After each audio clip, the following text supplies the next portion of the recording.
Hello, and welcome back to the My First Marathon podcast, where we interview runners in all stages of their running careers about their first marathon experiences to prove that anyone can run a marathon. My name is Taylor, and today's runner ran her first marathon last year at the New York City Marathon after never running a race. After quitting soccer, she found it difficult to find her way back to movement, and eventually, after two kids, went through severe postpartum depression that didn't make it any easier.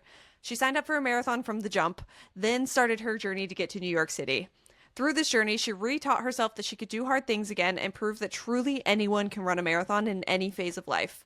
There's a lot of great stories in this one, so without further ado, let's jump right in. Please welcome Symone.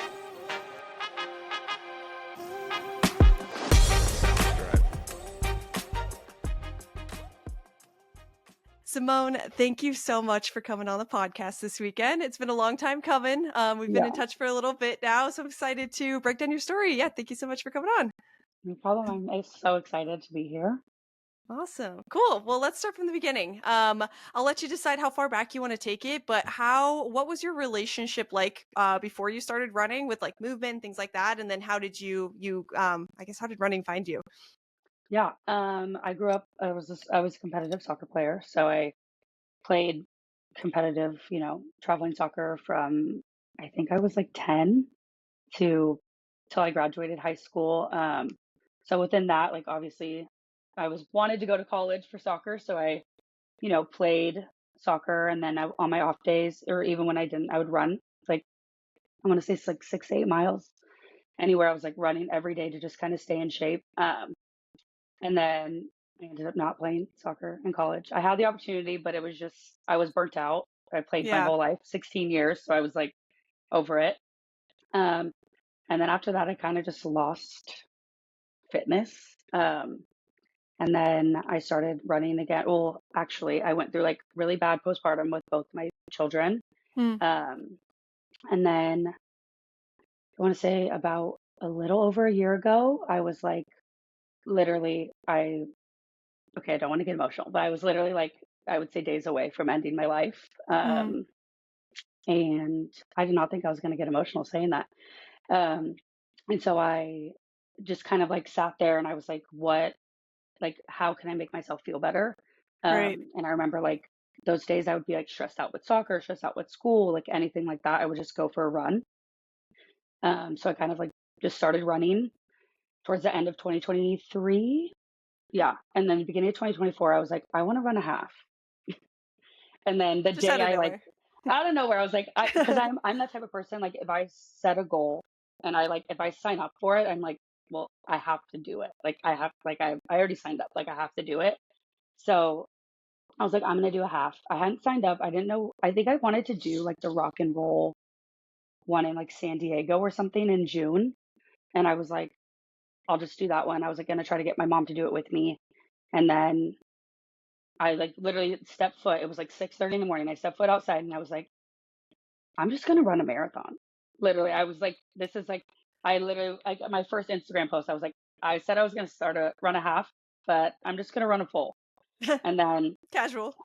yeah, it was like super weird. And at that time, I had like put my name in the lottery for New York City, but I was like, the odds of me getting into New York, I was like, not happening. That's like, obviously I'm like, but if it happens, it happens. Like I have to run it. And then when I didn't get into the lottery, I was like, something in my body was just like, you're still gonna run New York. Hmm. And so literally immediately, like I found this small little charity and it was the best charity. I'm definitely going to run more majors with them, but I found them and then I ran New York. I literally went from like couch to marathon in 8 months last year and Dang. it was wild. Like Cool. literally Well, zero movement to marathon in 8 months. right. Okay, cool. Well, let's dig in because I'm excited to break down this one. Um, Being in a tough spot, right? You've said that you were experiencing some postpartum depression, um, and went back to like the thing that you knew from sports that you like helped you mentally or helped you when you were having a stressful day. Hmm. What was the difference between like running when you were in the headspace that you were in when you started your running journey versus when you were running and like playing soccer and things like that? Yeah. Well, first I was definitely like, I was like, oh, I literally don't run nearly as fast as I thought. Like I could. I feel like you're like, oh, I can run like that. I feel like the average person's like, okay, I can run like a 10-minute mile. Like, no, that's Yeah. literally not it. Because I am like, I would say my body's nowhere near the same. Like I was 120 pounds, like in the best shape of my life in high school. And I'm like 60, 70 pounds heavier than that. And Hmm. my body doesn't, I've birthed two children. So my body's not Yes. anywhere near the same it was when I was 16. So that was first infuriating because I went out and I was like 2 weeks straight and I got posterior shin splints Mm. immediately. So like not even on the outsides of my shins, the inside where it literally felt like I was being stabbed in my shins. So it was like that was infuriating because then I'm like 16-year-old me is like, okay, I rest for a day and my body's fine. Or I don't even need to rest. Like I could just take it slow and then like next day I'll be fine. And that's obviously not the case anymore. I'm 27. I'm not super old, Sure. but like your body's nowhere near the same. And I think like from someone who didn't, I played collegiately for like maybe half a season. And I didn't love it anymore like I did. So I just stopped. But like from someone who literally the last, you know, memories I have of like my fitness and everything, it was like so easy to just to bounce back. And so I was like, it was a different feeling. And I coming to terms with the fact that like my body isn't the same. I think that was the hardest part of the beginning of like all of my running Totally. recently. No, Yeah. yeah, no, that makes sense. Yeah, you're completely different. I mean, even I don't know. I'm thinking back to when I was in high school. Like, you could also just put horrible food in your body, go out and do it like Oh, whatever you wanted, and like sleep like shit, do whatever you want. Like, yeah, yeah. you just your body's completely different. It's You know, insane. like my husband and I talk about it all the time because he played high school football. So he's like, there's certain things he could like. He was like, I couldn't eat this before a game, and I'm like, I would go to Five Guys and eat Yeah, like a double or a triple like burger and fries, and go play a soccer game and be completely fine. Like I right. don't know, like I could throw down an entire hamburger and fries and soda, literally be fine. Yeah, be totally fine. It's insane how much our bodies change from when we were in high school, and it's really interesting that you have that perspective of like the last time that you like did any sort of fitness in that way was like when you were in high school, and then you started up again with this whole like life change. Like you've had kids now, Yeah, your body's like changed, all two that. completely different people. Like Yeah, because after I quit college, I was like, because I ended up not going to college and I played for the local JC around here. sure, sure. And it's just like, I'm my type of person, I loved soccer. It was literally my whole life. Like every weekend was consumed by soccer. I had multiple, like, I had Florida Gulf Coast, Coastal Carolina. Like, I was like looking like East Coast. I was going to go out there. And then I actually like verbally commit, or actually, I signed my national letter of intent to the Stanislaus State, which Mm, is in like Modesto out here, like Manteca, um, Turlock area. Like, it's in the middle of nowhere. But if they were yeah, like number one in the country for Division II soccer, they were like amazing. And then I just like, one, I was terrible at school. So I just didn't go, but I really was just like, I don't want this commitment level. Like I already spent literally my entire high school life revolving around soccer. I just was like, I was done. yeah. So it's like I just quit, and then I really didn't work out for 8 years. Totally. I can Yeah. relate to you so much. I didn't realize it, but our I think our stories have a lot of parallels because I also my sport was softball. It wasn't soccer, but also played for a really long time and then got to college and then quit because it wasn't what I expected it to be. And then didn't really touch or I tried movement, I guess, in the few years after, but it was really hard not having a coach telling me what to do. Did you have that Yeah. same No, experience? I'm so because I like played soccer, like especially with my this upcoming marathon training block, I'm like, I need someone to tell me what to do day Yep. by day. I need someone to tell me what to eat because I really want to focus on like weight loss this training block. And like I literally just need to be told what to do. Like I can't just do like go to the gym and just do free workouts. Like I need someone like to like literally like I feel like yell at me and just Totally. tell me literally like hold my hand. Like I know I'm a grown woman, but like hold my hand, tell me what to do, and that's how I respond because that's how I feel like being a competitive athlete growing up, like that's how you're trained. Yeah. Like that's just I'm like I need someone to just tell me what to do, and I'll do it. Totally. No, 100%. Yeah, because like, yeah, we're machines. Like you tell us to do something and we're Yeah. gonna do it. But as soon as it's on us, like it's uncomfortable. Yeah. So I can imagine when you were starting your running journey over again, that like that internal motivation was tough. Walk us through, I guess, how you were motivating yourself at that time to like continue running. Because obviously we know you ran New York, so you worked yourself into some sort of consistency somewhere. Yeah. So I obviously it was at the beginning. It started really in March. I think it was like March 10th or something like that of Hmm. 2024. I was like, that's when I started consistently going. I would say 2, 3 weeks. And I was doing like 3 miles at a time. But like, I'm very much so still to this day, I'm a run walker. Like, I'm very slow runner. I think my New York average pace was like 15 to 16-minute mile. Um, just because I am like, I'm not, wouldn't say heavier, but I'm like, I feel like my body, like, I would, if I weighed less, I would go faster. Sure.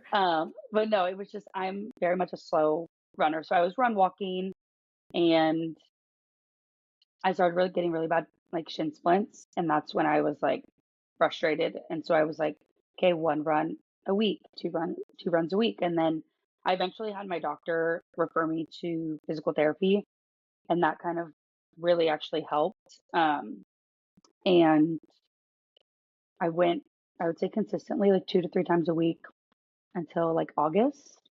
And then I was just, I the discipline though was definitely difficult. I wasn't nearly as disciplined as I know I could have been.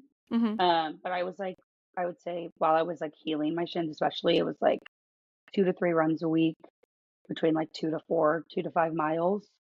And then like I would randomly go on like a 10K or like something random like that. But yeah, I would say it was pretty consistent, but they weren't like extremely fast. Like I would say like I would average in my training between like 13 and a half to like 15-minute miles. Yeah.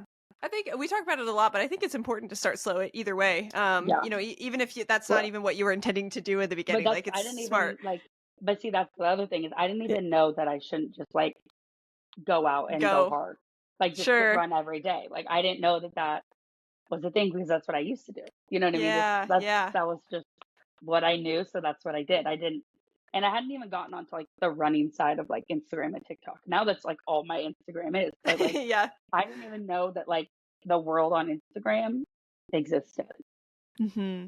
Like, When did oh that? yeah, Yeah. When did you start to like discover that corner of the internet? I guess. I think probably around like April. And I don't know if it's controversial, but the first running influencer I ever followed was Matt Choi, and it I was was like literally you said controversial, and that was the first person that that I was thought well. So of. I was like so ecstatic when I met him in New York, and then like I was like 2 days later, I was like, should I delete this photo? Um, but like I mean, it is obviously there's a lot of like controversy with him, but like just the way he posted like his content, it was so inspiring to me that it was like literally what kept me going. Hmm. So I know it's very controversial, um but yeah, so like I found him, and then I started following Amanda something. She's like another like big person. She did like the Leadville 100, Oh yes, and yeah. I know who you're talking about. I mean, she had like cats. cancer. No, I follow Amanda Katz too. Oh, okay. I'm like Okay. yeah, but no, she did the Leadville 100. She's like I think she has a couple 100,000, but Okay. she's like a BPN athlete, but she like had cancer and like was told she Mm. would never walk again, and like is like an amazing athlete. So like I started following more and more people, and then kind of just like connecting with people too that I saw were also running New York. Um, then all of a sudden, like I would say by like the middle of April, like it happened, like my whole Instagram, everything is all running. My Just whole life, flipped. personality, everything was all running. Yeah. That's awesome. So when you start to dive into the running community, I feel like it's either a whole lot of information that you don't know what to do with, or like you Hmm. said, you start to find people that inspire you, and that's like a good motivation for you. What were some things that you were finding out as you were starting to dive deeper into like the running community and some of the things they were posting about? Um, definitely, a lot of people did say like when you're like because it was always like from a little bit, it was like if you're a beginner runner, and so like a lot of those tips were like not to go out too hard, not you know what I mean. go out slowly.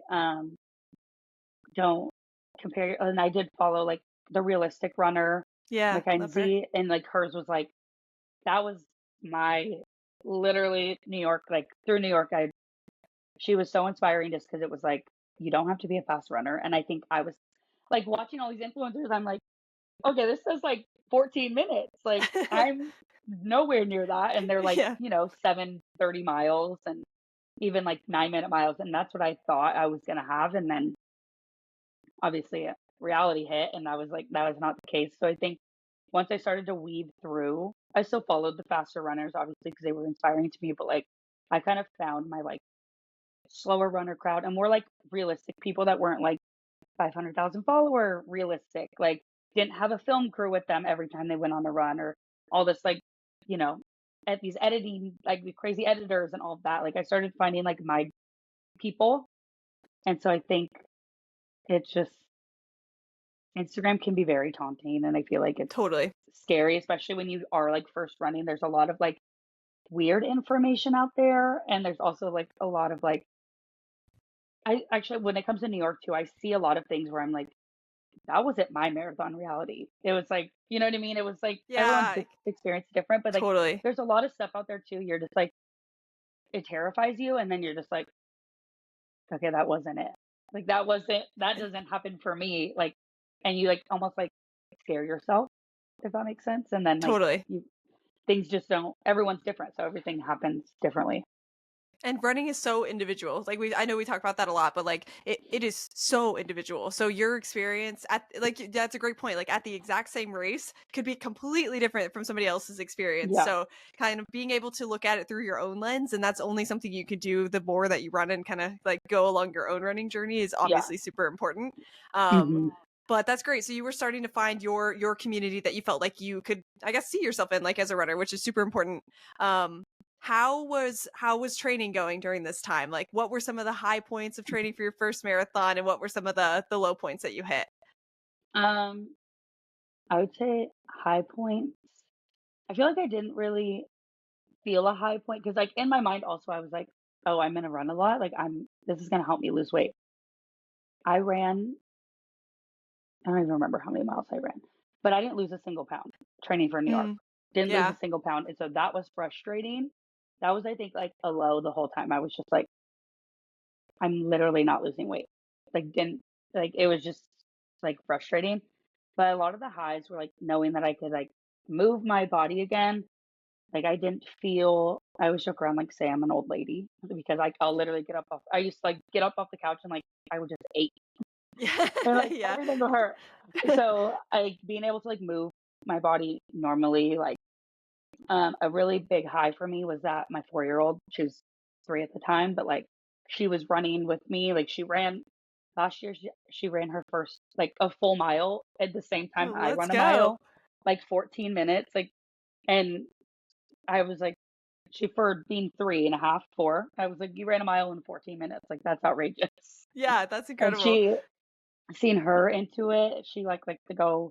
We'll do like family runs where we're like obviously not go far, but we'll go. We put my son in the stroller, and then now he wants to run. He's at that age where he wants to run. But she would want to run with me, or even with like her dad. Like that was like her thing. So like seeing her see us and like me like commit to like a marathon and be that part of that 1%, I think was a really high for me because I just felt like she would tell me how amazing I was all the time. She would hype me Oh, up. I She love was like that. my biggest supporter out there besides like my husband obviously, but she like being able to like have her see me commit to something like that and like kind of like completely change from like literally not moving at all to like training for a marathon and that semi discipline. I'm was not nearly as disciplined as I wanted to be, but that was like a high. And then obviously when I got to those like higher mileages, those were like that was like the best feeling ever. Just being like, oh my gosh, I cannot believe I ran that far, you know? Totally. Yeah. And I like to ask like any parents that come on that train through a marathon, That's running a whole other marathon in itself, just trying to Oh balance yeah. like your time. And I know it takes a village. I'm sure your husband was pulling up, like picking up some slack with all the time that you were having to commit. So, like, what Hmm. was your experience training for a marathon while having kids?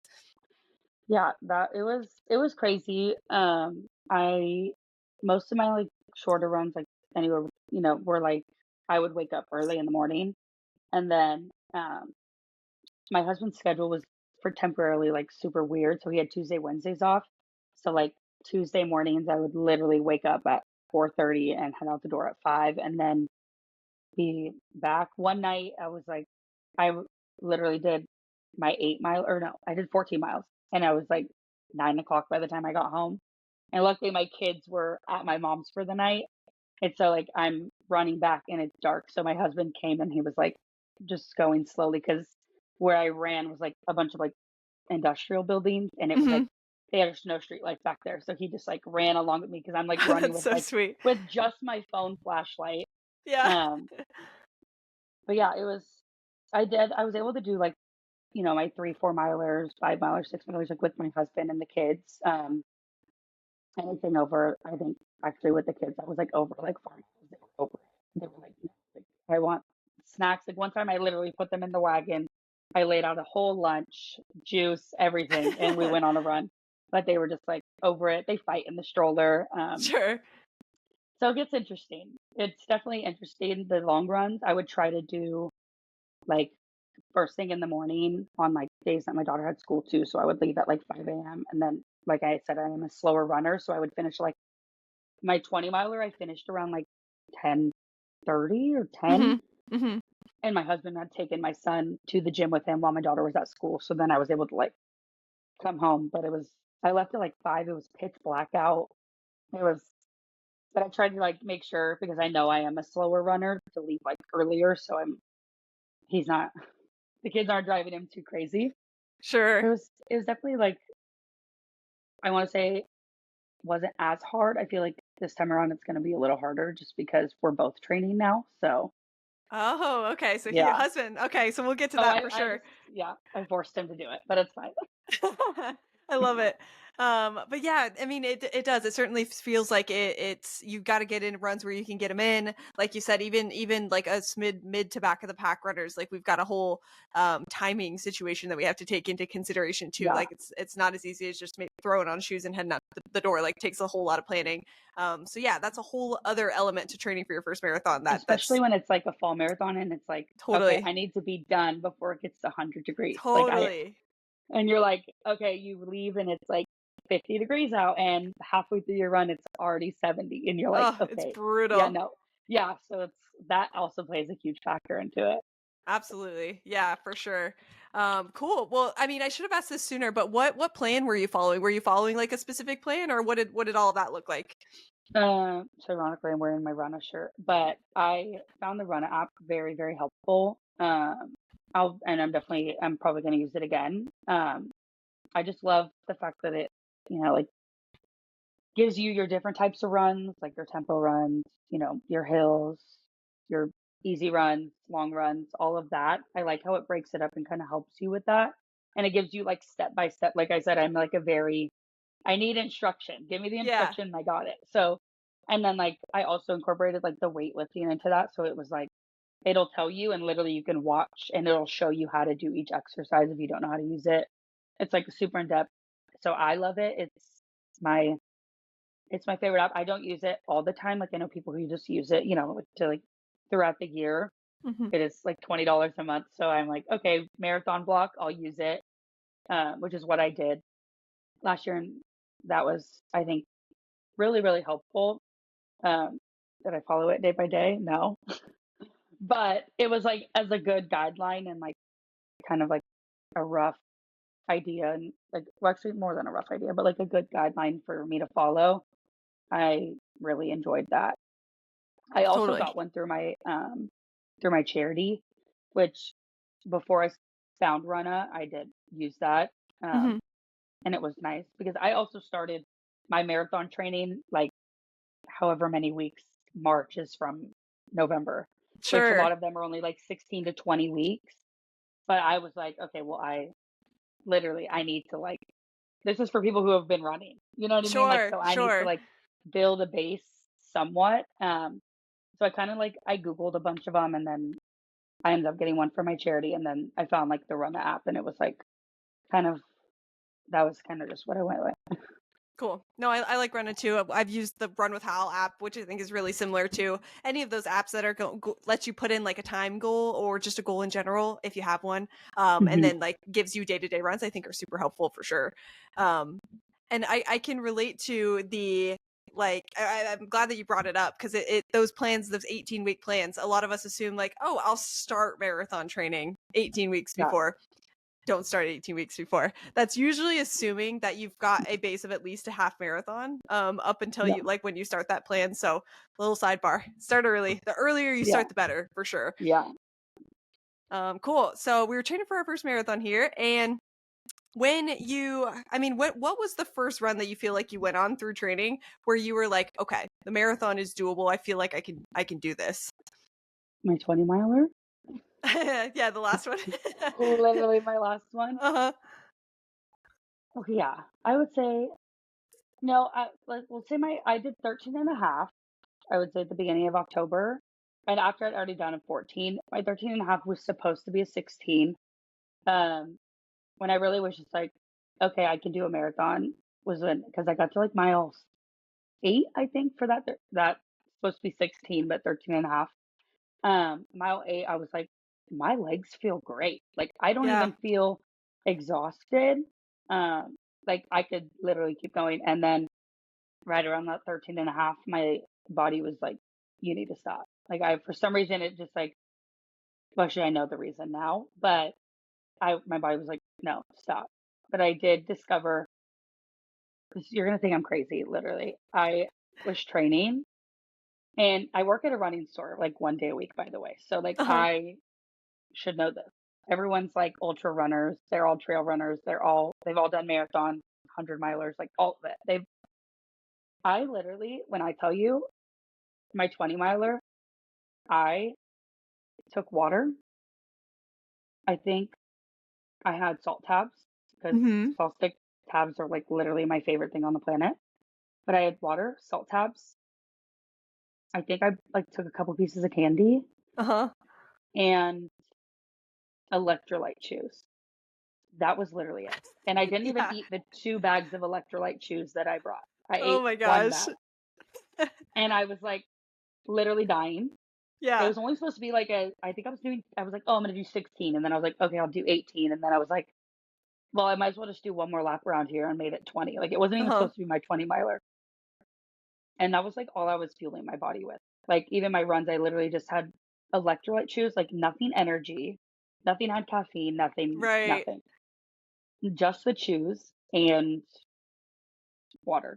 And then like when I would do like when I did a couple of them, I'd stop and like I would get like a prime and like pour it in my little like vest. But that was literally it. Like had I don't know why. I just like that was one thing I did not even like think about or like going back to like soccer. I would play games without eating. Yeah, right, right. Or I'd be like, okay, I'm fine. Like I don't eat breakfast anyways. So I'm like, okay, I'm good. Like I don't need this stuff. Like, yeah, no. Biggest mistake. Yeah. No, you and me both. Also fueled really terribly for my 20-mile run. And I remember thinking like, I don't know if you felt like this too, but when I was done, I was like, I didn't even think of that it was fuel. Like that didn't even cross my mind. I was like, well, I took something. Like I took some water with me. I took some Yeah. electrolytes. Like I'm sure that was fine. It You know, wasn't it's like I until was munching on the salt yeah, tabs the whole time. yeah. But it wasn't until like I actually fueled properly on a long run where I went, oh, like that made a big difference. Yeah. Whoops. Did you feel like that? Like, did you have a run where you did fuel properly and then you were like, oh, okay, I get it now? Well, it was my marathon. I literally Yeah. did the 20 miler and I was like, okay. And I know everyone, biggest, like, don't try anything new on race day. Yeah. I just got lucky. Like, when I tell you I tried everything new on race day, like, I was like, okay, because I don't eat breakfast. So like, I'll wake up, or I do eat breakfast now, but like, I'm not like a big, like, right when I wake up, I can't eat. Like, I Yeah. get nauseous. Like, I just can't eat. So I would go on my runs and then come back. So for the marathon, I literally had Nutella sandwiches because I'm also super picky. I can't do bananas. Like I can't do any of that. So I literally ate like 3 Nutella sandwiches the morning of the race. had never done that before a run. I tried I'm weird with textures, so I bought like all the chocolate flavored goos, Hmm. had those during the marathon. Never tried them before in my life. I love it. Like it was everything new. It was yeah, no, it was adventurous for sure. Figuring out the fuel. Yeah, it can be tough. I mean, we always say like trial and error. I love that. I love the energy that the trial and error was on race day, but Yeah. Yeah, no, trial I and was like, error nonetheless. yeah. Love it. Okay, cool. Well, yeah, let's fast forward to the race a little bit. So I mean, we trained to the best of our ability, did the best we could with the information we had through training, and then we get to New York. How were you feeling? Like, I'm sure there was some logistics because you don't live in New York, do you? No, I live in like Northern California. Okay, that's what I thought. So Yeah. yes, you had quite the travel. So like, what were the logistics like? How were you feeling? What was maybe the week or couple days leading up to New York like for you? Yeah. So um seeing all these people who were running it like through Instagram. Everyone's like getting there like on the Thursday, on that Friday, and I've never like experienced New York, so I was like, well, I want to go to New York. Like Yeah, we're going. So we were it's a there long for a flight. full week. Yeah, especially like that flight. If I was like, it's a 6 hour flight there, 7 hours Yeah, back. Like, I'm going to go. yeah. So we went for a week. We got there. The race was on Sunday. We left Monday night, got there Tuesday morning. So we did like a red eye and we tried to keep, obviously it's New York, you're walking everywhere. Hmm. So it was like the first, I would say Tuesday, Wednesday, for the most part, we did a lot of our exploring, tried to like, get all of the walking and also like not do all the walking, just kind of keep it to a minimum to, not waste my energy. My husband and I wanted to like explore New York. So it was our first time there. So we went, did the whole like, and Yankees were in the playoffs. He's a Yankees fan. We did all of the fun stuff. And then Thursday, Friday, we really slowed down. Um, Carb loaded all week. I ate so much pizza. And coming from California, like you hear New York pizza is amazing. And you're like, how amazing can like New York pizza be? Sure. Oh, it is so good. It's so good. So like I dream about like we stayed in Tribeca, which was like really nice area. But there was this little like pizza place underneath our hotel called Little Italy.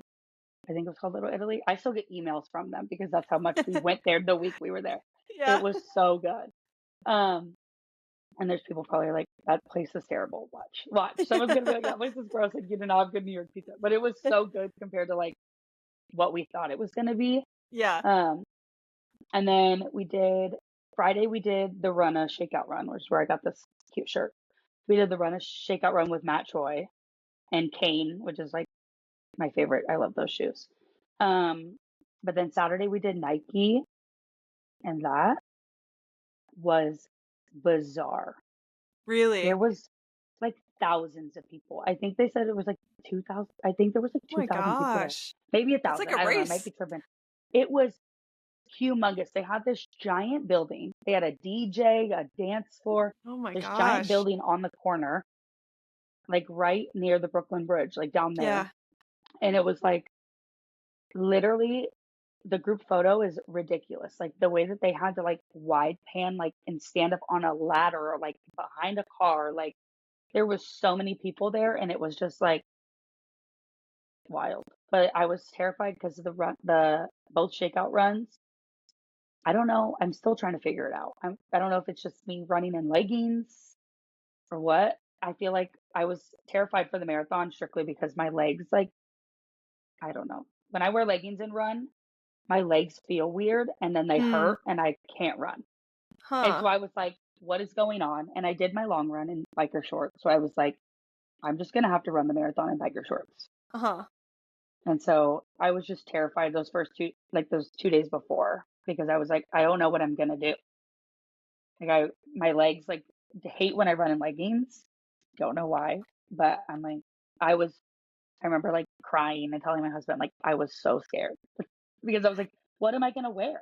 Yeah. And then he was like, if you train like you did your 20 miler and you are fine in your biking shorts, just do them in that. And I was like, I'm gonna freeze. Like everyone talks about how cold it is.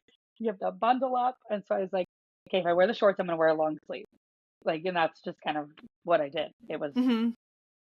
But it was like I think when I did the 2 shakeout runs and I wasn't even really able to run in the So shakeout runs. weird. So I was Yeah. like, I don't know if it's because I've got like calves on me and my like the leggings that I run in are the LSKD, like they're rep leggings because they don't slide down at all. And that's what I love about them. Yeah. And so I don't know if they're because they're like tight, if it like messes with my circulation or what, but I was so scared. I was like, I can't run a marathon. I can't even run 3 miles right now. Like I can't run a marathon. That's really nerve-wracking the day, like, Yeah. especially the couple days before, of Yeah. something just, like, not feeling right. You're like, "Oh my god, like, get give me a Yeah. break." I was like, what is happening? Like my legs cannot. I was like slapping my legs, like doing everything to try to make sure like I was gonna be okay. I was terrified.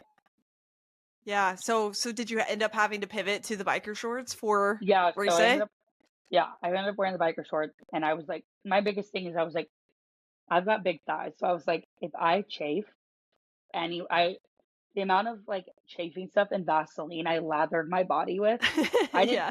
chafe at all.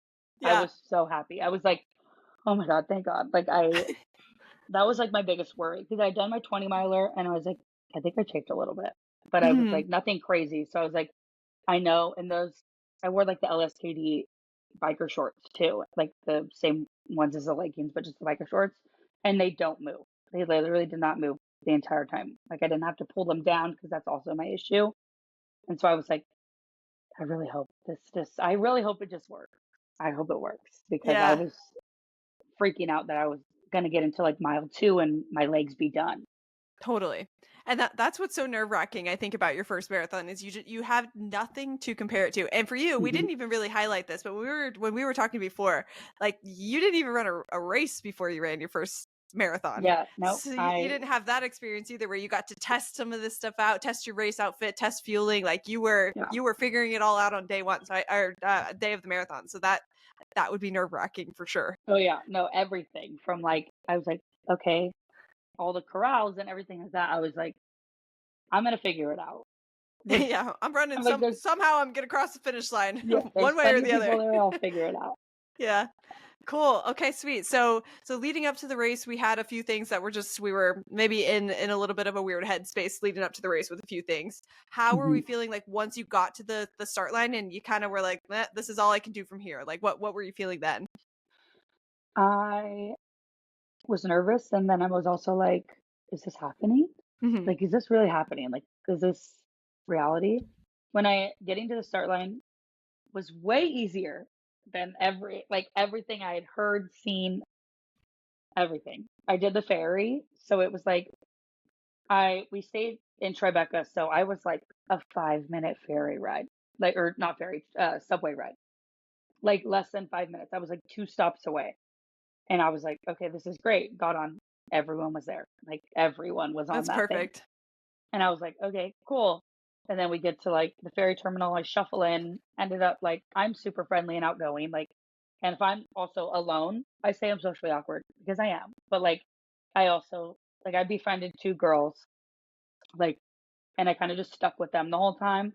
And I think if I wouldn't have like met them and like stuck with them, I kind of would have been all over the place. But like I found them, they were friends already. I found them, they we got onto the ferry, like we wiggled our way, got into a ferry, and then we got like on fast enough to where we were on a bench, so we were able to just sit the ferry ride. Smart. And then when we got off, somehow the lines were like shuffling weird and they like got us like literally somehow.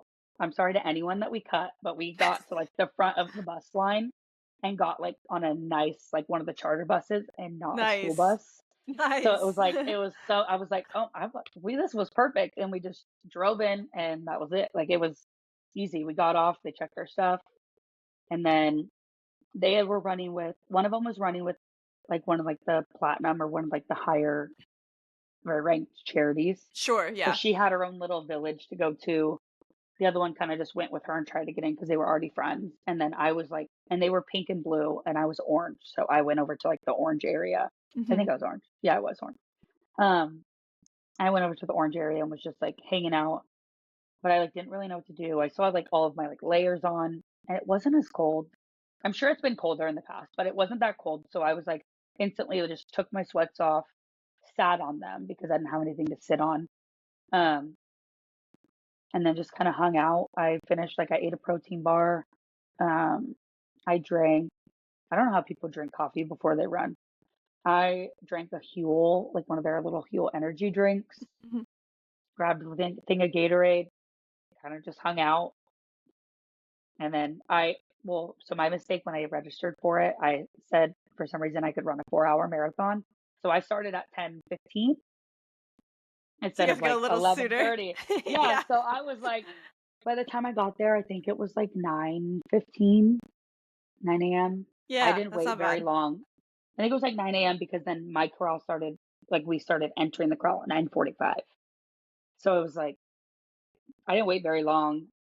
And then I found like another girl that I like met in there, and then we kind of like took off together. And then I know my pace. So at one point, so I'll have to send you this picture later, but at one Yeah, point or this video, I quite literally was the only person on that bridge.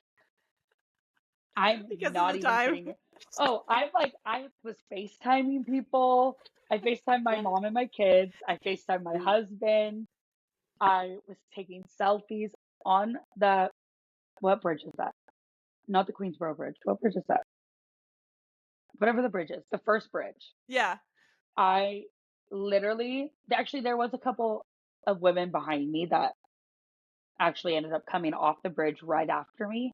But when I tell you, I was literally the only human on that That bridge is for a hot so second, funny. is wild. Because also then the next start time, by the time I got like to mile 2 or 3 in Brooklyn, the next wave passed. They were Oh, passing me. sure. Yeah, They yeah. were passing me. But because no one tells, like, they tell you that first mile is a hill, but no one tells you what that hill is like. Like, Yeah. that hill is a hill. Like, it's wild. Like, you look at bridges and you're like, that's not that much of an incline. Oh, no. This thing was, Until you're staring up at it. oh, yeah, no. I was like, I'm not running this.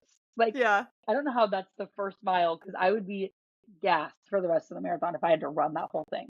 But no, I was like, there was these like guys like running and they were like trying to take a picture. And I was like, you guys want me to take a picture of you? I'm just like walking around the bridge, like not even following, like going straight. I'm like walking back and forth, like posing You've for clocked all like of a full extra mile just no, on yeah, that bridge. no.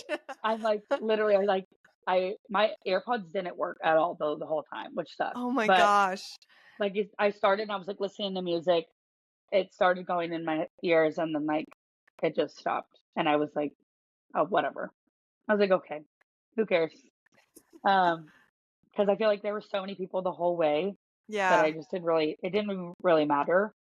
Um, but yeah, I was taking pictures of people. I was like, yeah, you need a picture taken? I got it. And I was like, I knew it was going to be a slow time anyway. So I was like, I'm just going to take my sweet time over this Yeah, huge enjoy bridge. it. Oh my gosh. Yeah. I love the joke of like, no, I'm just out here getting my money's worth. Like when we're talking about slower Oh, runners, yeah. like for sure spend some time on that course. He's paid a lot of money to be there. Yeah. But that's hilarious that you were out there being like a soccer mom for everybody that was running across Literally, the I bridge. was. I was like, you need your picture taken? Like, I got you. Like, I was like, because all these people were running like, what, 10-minute miles, the four Yeah. hour pace, whatever that pace is. And yeah, I don't know why I thought that, but I registered. Now, if I tried to do that, they wouldn't let me. They're like, ma'am, your marathon time was a lot longer than 4 hours. So Yeah. you cannot register at that wave. Yeah, that's funny though. Cool. So that was the first couple of miles. Walk us through any sort of I guess walk us through the race from there. Any high points, low points. If you hit the wall, like what was your first Oh, marathon experience like? yeah. I was doing great. Um, it's crazy to articulate the amount of people that are out because you hear about it, you hear it's like all of New York comes out, but like I think they said it was like almost 2 million people last year, Oh my gosh, yeah. and I didn't like you think that, but then when you see it, and I didn't even like I wasn't even at the like spots at like peak times either, and it was bizarre the amount of people that were out just like cheering. I didn't put my name on my shirt, which I wish I would have done that. Um, but just the amount of people, I want to say like miles first through five, well, first through five, 1 through 5, maybe 6 were great. Like I felt great. Mile 6, my hip started hurting Hmm. so bad. And I was like, what's going on? I've never had hip pain, like nothing. So I could feel it. So I feel like that definitely slowed me down. And I feel like I was like transitioning in the run walking. Like I said, I did see a couple people, there was a couple women behind me on the bridge. Um, they were doing like the run walk. They were like running 2 minutes, walking a minute. And then at some point, like it's all through Brooklyn, like I actually ended up staying with them. I was talking to them. They were super friendly. They're like from New York, did like the 9+1 program. They were telling me the whole Mm, life stories, but it was yeah. cool to be able to like, they were just like, yeah, do it with us. And they were like also slower runners, like, and it was like the run walk thing. So I did that with them, I want to say for like 4 miles. And then around mile 8, I saw my husband, and that was Mm. like great. Um I saw him, and of course, like the video I have of him, there's someone running, or like the video he has of me, there's someone running to their family right next to him. So I'm Oh, like, of course. ruins that video. But I saw him, gave him a kiss, and kind of just kept going in Brooklyn. And then he, let's see, I'm like trying to, when you're like, I feel like also I was like, I'm gonna take in New York fully, like through this whole experience. I don't remember anything. There's so much I adrenaline and Well, just I don't stuff. remember what Brooklyn looks like. I don't remember what Queens looks like. I don't Yeah. know. I slightly remember the Bronx, but that's it. I like, yeah, I don't, I was like so excited to see New York this way, and I don't remember it. I think I just blacked out. Yeah. But then I want to say I got to like, oh, no, have you ever ran New York? I've been to New York, but I've not ran New York. Okay, so there's a bridge before the Queensboro Bridge. Didn't know about. I, at the half marathon, like Uh-huh. at the literally you pass the half marathon little flag, Turnaround, yeah. Uh-huh. and literally you pass it, and I was like, this isn't the Queenboro Bridge. Okay, great. I was like dying on that hill, and I was like, at that point, I took a selfie, and I think I Snapchatted it to people. I was like literally curious on why I'd signed up for this. Really, really Regretting everything. questioning my life decisions right now. So at that point, but I still like I felt fine. Like I wasn't like Yeah. exhausted because I'd done 20 miles. Like I was like I'm like I know I can still go. So then I drop into like and you go I think that's like from Brooklyn to Queens. There's like a little bridge. So you drop into Queens, and I happen to like be running, right? I'm like I'm dying. Like at this point I'm like sweaty, but I'm also like enjoying the vibes because Queens is really cool from what I can like remember. Yeah. And I look over and I like see I listen to this podcast called The Basement Yard, and I see one of the guys who's like he's not the podcast, but he's like friends, and they do a bunch of YouTube videos.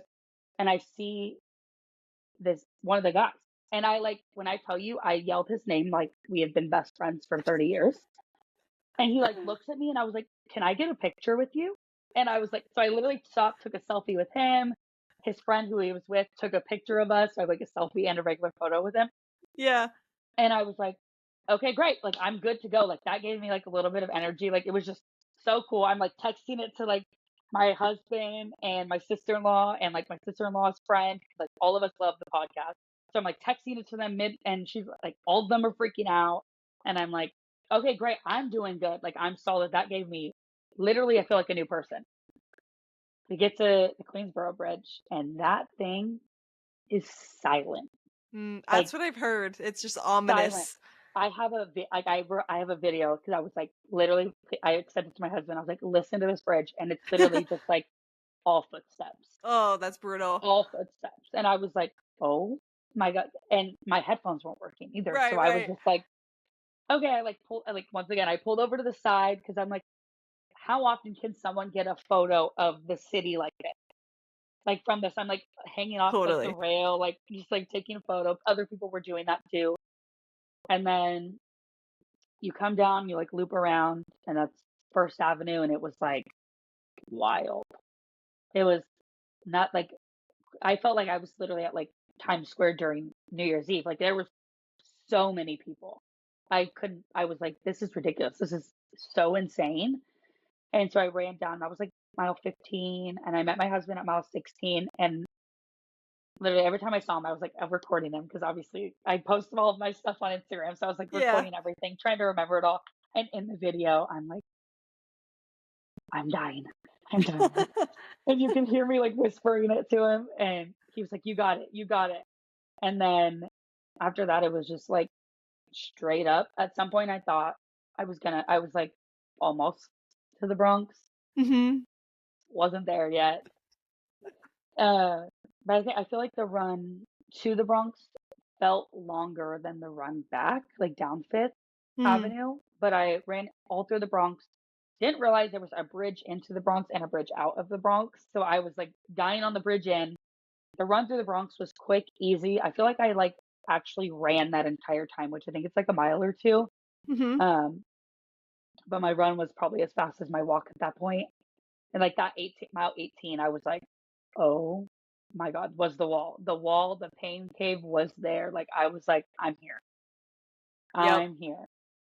And then got out of the Bronx and mile 23 hit and my Garmin died at mile 21. Stop. So I No. had an old Garmin. I bought it like it was literally it was like the Forerunner 45, like Mm. old. It was 2017. It was old. And it lasted my 20 miler. It lasted my 20 miler and I was like, okay, great. No. Mile like 21, 22 died. And I was like, oh my God, thank God I started Strava at the start line. Like I Oh, manually went in, smart. because I had seen that was one of the things I saw, like to start your Strava with it because the GPS also could be kind of weird. Yeah. So mile 21, I looked down, watch that. I was like, you're joking. You're joking. And like So still to bad. this day on my Strava, there's like my Garmin log, and then right after is like the actual marathon log. So my Garmin log says like 21.7 something. And I was like so mad because at that point, then I was like looking at my phone to see where I was at mileage wise. I kept having to like Which go is open the annoying. Strava app. Yeah. Yeah. And also like my husband's texting me. So I was like reading the text on my phone or my watch. And I was like, okay, cool. So then I hit mile 23 and that was the longest mile of my life.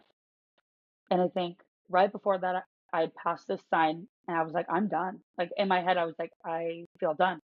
And I look literally as I'm saying that to myself, I look over and there's a big Nike billboard and it just says, you're 22 miles too far to stop now or something like that. Stop. That's I have a photo of it. I'll such send it to good you. I'll send it to timing. you. Yeah. I have a photo of it. I'll send it to you. But I saw that and I was like, because I'm That's a that type of person. sign Like for I was like, sure. I was like, I have to. Like I am 22 miles too far. I'm like, I can't stop. And Yes. so Yeah.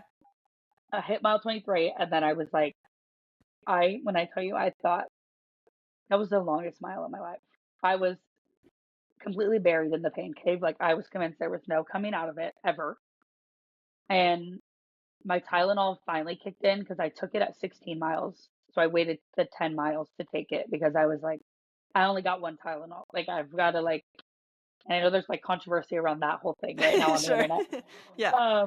But I was like, I only brought one. So I was like, I need to take it. I need to wait till I'm closer to the finish to take it.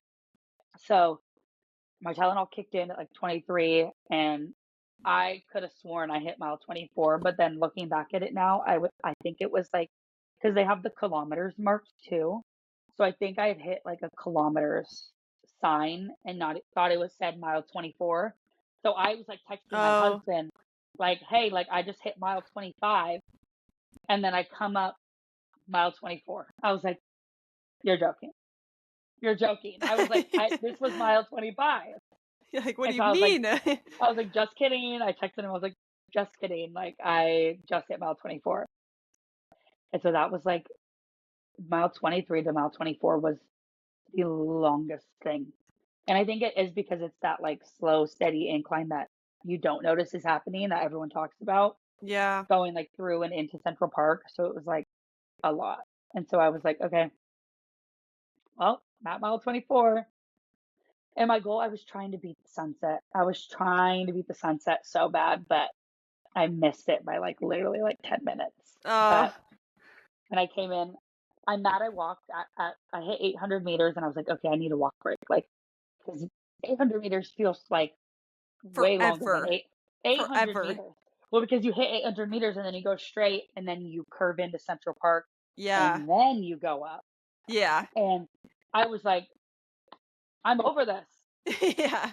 So I walked a little bit, which I think marathon wise, that's my biggest regret is walking that 800 meter because I came in my goal, not like knowing my pace, not knowing how my body was going to do everything. My goal was sub 7. Mhm. Mhm. Came across the finish line at 7 exactly in 32 seconds. Oh my gosh, you would have So had it. if I wouldn't have walked at that 800 meters, I would have had it. And so I saw that, and then there's like I see my husband, and I like wave to him, and then across the finish line, and I was like, I what did I just do? Like I just ran a marathon, and my phone's blowing up because I have all these people tracking me. My husband's family's group text is going off because and my aunt or my husband's aunt screenshotted it and like screenshotted me crossing the finish line, sent it to the group. Everyone's texting in that. My family's group chats blowing up. My Instagram's blowing up because people that I didn't even know were tracking me. That's so My sweet. friends were tracking me, and everyone's like posting it on their stories and texting me and all this stuff. And my watch is dead, so I'm like barely comprehending any of this because I'm not getting it on my watch. And then I was like, what the hell just happened? I got my medal. I'm like trying to figure out this poncho thing. They're like helping me because I'm like, I know it's a poncho, but like my brain is like overwhelmed and overstimulated. I'm like trying to put my arms in places that arms don't belong. And I'm like, Yeah. I'm, and then that walk I've out of, heard. out of Central Park, that was worse than the marathon. That's what I've heard. It just Cause goes and it's goes and like goes. uphill and around and you're like, bro, like I get it. Security measures. Yeah. I, that walk was crazy. And then like you take a couple photos and then there's like all the photo people outside. And I'm like sitting there at this point, my hip hurts so bad. My legs are just jello. And so I'm just sitting there, I would say for like 15 minutes. I was just sitting there stretching. I was kind of just waiting. I didn't want to exit that area until my husband got close because from that point, he had to book it. The way security is, he had to go like all the way around this giant Yeah. thing to get out of Central Park because he was we had bought him a ticket for the grandstand. So he was in the stands. And so he had to like go this big elaborate way to get out of Central Park to come find me on the street, like 3 blocks over. Jeez, So I'm like yeah. standing there stretching, kind of just like walking slow, stretching. They're like telling people to leave, but like, I don't know why no one noticed me. But I'm like sitting there stretching, waiting until he's like somewhat close so I can just go out. So I'm not, because there was like people like standing with their families, drinking champagne. Like the sidewalks were crazy, like blocks over. And it's also New York City at night during the marathon. So there's so Yeah. many people just at restaurants, everything. Like, and I'm like, okay, I'm just stretching, waiting. And the guy from the podcast that I love is walking behind me. And I'm like, on the verge of shitting my pants because like this podcast, my husband and I have listened to it. We've been together for almost 11 years and we've watched and listened to this podcast and this guy on YouTube our entire relationship. That's so funny. Yeah. So like we love him and like we love the podcast and we love him. And I like turn around and I'm like, oh my God. And he like looks at me and I was like, I'm so sorry. Like I was like, congratulations, first of all. But can I take a photo with you? Like I was like, my husband and I have been your like biggest fans for our entire relationship, like over like 10 years. I was like, can I get a photo with you? And he goes, sure. He's like, I was like, he probably is like, this girl's so stupid. And I was like, he just ran a marathon. He probably doesn't like care. And I was like, because he had just finished like right after me. Yeah. And I was like, so I like had my little fangirl moment, took a photo, and it was like, I guess kind of cool. Like we kind of like walked and talked to the exit because at that point I was like tracking my husband. Also, I was like getting ready. I was like walking out when I saw him. Yeah. So I was like, okay. And we kind of just like walked to the exit. He went one way, I went another. And I was like, thanks again for taking a photo. Like, congratulations. Like, trying not to be like, oh my God, I love this guy. But Yeah. like Yeah. Yeah. also, Trying to keep it in. but you know what I mean? Like, also, Yeah. like, That's we're so both cool. just dead. Because I was like, how do you feel? And he goes, fucking terrible. Yeah. I was like, sorry. But I was like, I know, me too. Like, I feel it. Like, and so it was like, it was kind of cool. But I was like, Yeah. literally called my husband. I was like, you're never going to guess. And I sent it to the same group chat and they're like freaking out in the group chat. And I'm like, I just met Joe. Like, what is happening? And then he was like, no way. And then he meets me and then we like walk by and I was like, look, he's right there. Like, he was like a celebrity. I was like, he's literally right there. Yeah. And he was like walking to the subway because I know he like, I think he lives in Brooklyn or something. But I was like, freaking out. And then we took the subway back. That walk down to the subway, terrible. Walk up from the subway, terrible. Terrible. But we just Yeah. walked back. I DoorDashed pizza and we laid in bed and ate pizza. I love it. And I didn't Perfect move. way to end the New York I didn't the New move. York Marathon. Yeah. I didn't move.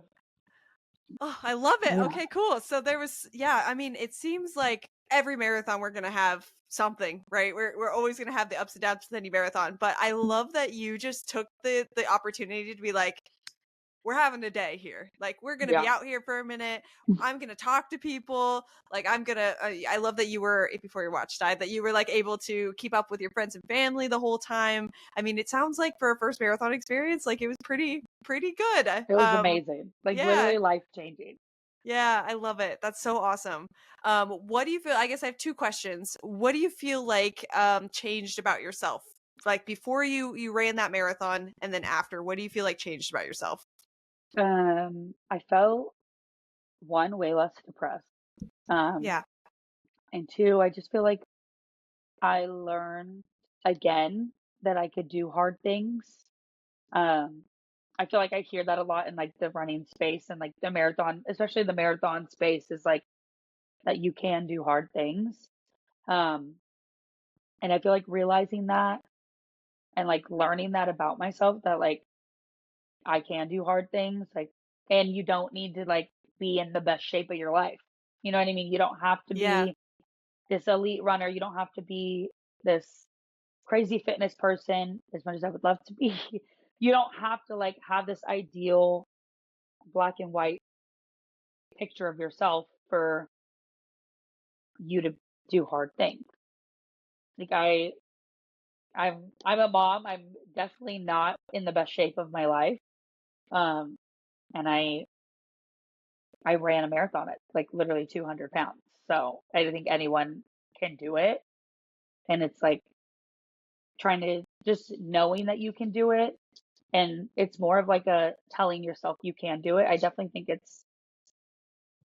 I I see a bunch of different things, but I would say it's for me, it was 60%, maybe 70% mental and 30, 40% physical. Like obviously you have to do the training, Yeah. but my and I know I would go faster if I actually stuck to my training, but like I didn't run nearly as much as some of these people train. Like did like 2 to 5 mile a couple days a week. And then I wrote it down because I did 4 long runs and that was literally it. And I feel like it is a lot mental, especially with my 20 miler. I did a 14 and then I did a 20. And in between that, I maybe ran 2 times. And I'm not saying to do that because don't Yeah. do that. Yeah. But I feel like also a lot of it was like my mentality of like I could I can do it. Like I don't need to train a lot and I can run like I did like with soccer. Like I was like, "Oh, I don't need to do this, but I can still do this." Yeah. Which for my next training block, this upcoming one, I'm definitely going to do day by day, like follow the exact training plan day by day. Because I know one, I want to speed up my marathon by an hour. Um, It's a but I big know goal. that I like love it. well, Chicago cuts off at 6.5. New York doesn't Oh, have a time sure. limit. And my training runs predicted me to be at a 6.5 if I wouldn't have like had my hip issue or whatever. Yeah. Yeah. Or like stopped and take photos of people. Like that Yeah. obviously added time. Um, but I want to hit 6. And my husband also is a faster runner than me. Um, he's like a 10-minute miler person, like 9.5. But he's like planning on staying with me the whole time, just so we can finish together. But yeah, my goal is sub, Love we're it. gonna say sub 6, so I can get like 5:59. But There we go. um, yeah. So like my goal this time around is to definitely stick with it because I know that I probably could have done better if I would have stuck with the exact training plan instead of like irresponsibly done my training plan with like a couple of runs and then like a long run and then like not run. Like literally between my 14 miler and or sorry, my 13 and a half miler and my 20 miler, I didn't run at all. Like and that was it was like I would say 10 days apart, but I didn't run a single day. Totally. So like Yeah. it was just my irresponsibleness and also like my stubbornness. And then from literally on October 9th is when I ran my 20 miler. I ran 5 miles on October 20th, 22nd, and then like maybe two more runs. And then like obviously the shakeout runs. But I like barely ran and I was like, what am I doing? Why am I need to run? But I just like Yeah. didn't. At that point I was like, I'm over it. And the weather Yeah. was weird. Weather was weird. It was still hot. Life happened and I was just like, I Sure. don't okay, cool. Like I don't know. It was Yeah. I was a mess towards the end of it because I was like, okay, I just want to run the marathon already. Like Yeah. It's I just let's want to get do it it. done. Yeah. Yeah. No, and the intro to this show is always like to prove that there's no one way to run a marathon. So Yeah. if anything, I know that there's a the quote unquote right way to train, there's quote unquote the wrong way to train, but I think the point that is hopefully gets across from all these stories is like you can do it in any phase place of your life that you're in. You can do it. Training doesn't have to be perfect for you to do it. Training can be perfect, but it doesn't have to be. If you put in the time and you're just consistent up until race day, whatever consistency like looks like for you with what you have going Yeah. on in your life, you can do it. So I love that I love hearing stories like this. I know it feels like when you're telling it like, oh, I didn't do it the right way, quote unquote, I but know, like I think I sound so irresponsible. but I think it just proves to more people that like it's totally doable in whatever phase of your life that you're in, you can do it, you know? Yeah. Love it. Cool. Well, let's move into some fun questions to wrap ourselves up here. At the end of all of these calls, I always like, or all of these discussions, I always like to ask about fuel and shoes. And recently, we've been adding on socks as well. I guess a Okay. couple of weeks ago, added on socks, and I love that idea. So asked about that too. I always give the disclaimer that if you are looking into fuel, looking into shoes, this should be your own journey. Don't take every piece of advice on this show as you should go out and buy that shoe because everybody is so unique. So make sure you make the best decision for you. But for you, what shoes have you liked over time? I'm so even though I'm part of the Brooks Running Oh, I Collective, did see that. Yes. Yeah. yeah, so I'm part of the Brooks Running Collective, but I wasn't part of it last year. I'm new to it this year. I love Brooks running shoes. With my shin splints, I had like was trying to figure out the right shoe because I started running in Cloud Monsters. Not the best shoe for me. I Yeah. have flat feet. I have weak ankles from soccer. I like pronate a lot. And so I ended up like going into the running store I actually work at now. It's like a local running store. But I went in there and I literally found, or they like showed me the Brooks Glycerin GTS, which is like the go-to support version of the Glycerin. And it has like a little extra support. There's like a little piece right underneath that just gives you like more stability, but you still get that cushion. Um, so I started training in that. Loved it. I have like literally 6 pairs of it now. And then yeah, that's like my go-to running shoe. Do have the Glycerin Max. I feel like if my shins get a little stronger, I might be able to run Chicago in that. Mm-hmm. Um, because I like the bounciness of it. It's super cushiony. But right now, I really just like the GTS version of the Glycerin. Because I just don't want to fall back into that like shin splints again. You know what I mean? Yeah. I know Yeah. it works for me. I know it's a comfortable shoe. And I wear the regular Glycerin, not the GTS as like my everyday. Like I just throw it on with my leggings and wear it around. Because the new Glycerin 22 is so beautiful. Yes. I just got them the other day. They're great. Yeah, they're so nice. So I wear those and the Glycerin Max just kind of like around. But running, my number one is like the Glycerin. Love it. Yeah. Love those. Cool. And then what about fuel? What have you like for fuel? I know you said the goose, right? Is what you tried. Yeah, so I really like the what are they? The honey stinger, like little chocolate stroop waffle things. I also Uh-huh. don't like. I'm not a fruit person. Like I'm the weirdest person. I don't like fruit. I don't like fruit flavored things besides like gummies. So Mm. like I do like the goo, like the lemonade ones, like the electrolyte gummies, or like all of their whatever flavors are. Um, and then like I don't like textures and weird stuff. So like right before New York, I went to the running store that I work at and I was like, okay, cool. What flavors do we have of the chocolate goose? I tried one and the texture reminded me of like, do you remember that like the fudge brownie box? And like that little like when you'd bake brownies, it was like the fudge brownie and like the little fudge packet on the inside. Oh, yeah. Like, sorry, my dog's like Like running right frosting now. almost, but like Yeah, it was like brownie frosting, but like frosting. brownie battery, like Yeah. that's what all the chocolate ones kind of the texture of that. So I was like, Mm. okay, I can do this because they all have caffeine. So I got the cold brew, the caramel macchiato, I think the espresso, and like chocolate. And I was like, that was those. I took that and the salt stick, just the Yeah. fast chews. I can't swallow pills, so I like, I was like, okay, I can't do the capsule things. Yeah. So I'm like, fast chews, I can totally down those. So I was like, fast chews for the marathon. It was fast chews, the gummies, and then the I think I had like a couple stroop waffles, but I just like I had the goo ones, and I never had the goo ones because I forgot the honey stinger ones, Hmm. and I didn't like the taste of the goo ones. They like taste similar, but not exactly similar. They have like a different texture, so I was not a fan. But I like had that on the marathon, and I was like, okay, I just have to force myself to eat this thing. Sure. Yeah, and then um yeah, salt stick and then the chocolate goose. But those things were good. And the cold brew one tastes literally just like chocolatey coffee. Yeah, that sounds delicious. But yeah, I'm like, if you're not like a fruit person or like a goo person, like you think all goos are gross, but you like chocolate, definitely recommend trying like all the chocolate flavored goose. Cool. That's a good yeah, that's a good tip. They all have caffeine in them too. So that was like, Even better. yeah.